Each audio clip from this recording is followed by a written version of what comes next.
Et il y a sans doute un scandale dans le scandale. Avec nous pour aller plus loin, Sylvain Besson.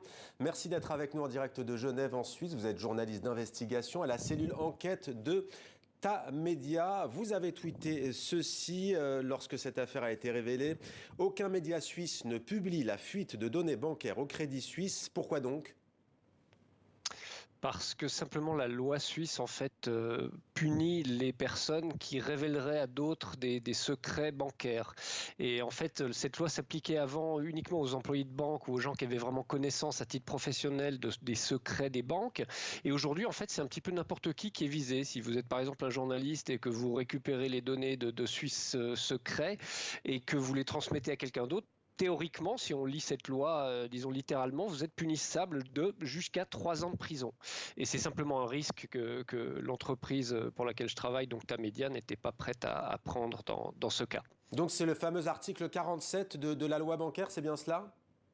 Tout à fait, c'est donc en fait l'article qui crée le fameux secret bancaire suisse. Alors, ça veut dire que concrètement, les journalistes suisses ne peuvent pas parler de ces affaires-là, d'une certaine manière, qui s'autocensurent pour éviter d'aller en prison ?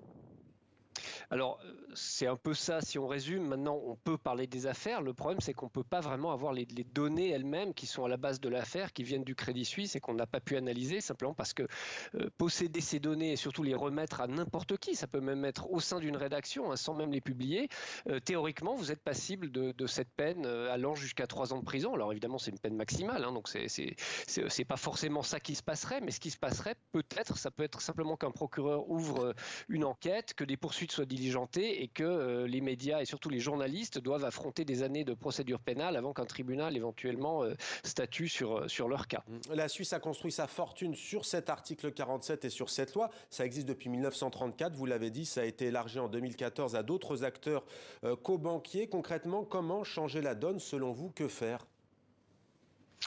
Oh bah c'est très simple, il faudrait préciser que cette loi respecte quand même la liberté de la presse et le droit des médias à travailler avec des données, y compris quand elles sont volées. C'est d'ailleurs une jurisprudence qui a été reconnue par la Cour européenne des droits de l'homme. Donc a priori, cet article 47, s'il était appliqué aux médias, serait contraire alors à la Cour européenne des droits, à la Convention européenne des droits de l'homme, mais aussi à la Constitution suisse. Le problème, c'est qu'il faudrait qu'un juge, pour constater ça, il faudrait qu'il y ait des poursuites qui aboutissent à un procès et que là, on constate que cet article ne peut pas s'appliquer aux médias, ce qui ferait une très lourde procédure à subir pour les journalistes pendant des années avant que cette décision soit atteinte. Merci beaucoup Sylvain Besson, on peut donc vous suivre à la cellule enquête de Tamedia. Merci à vous.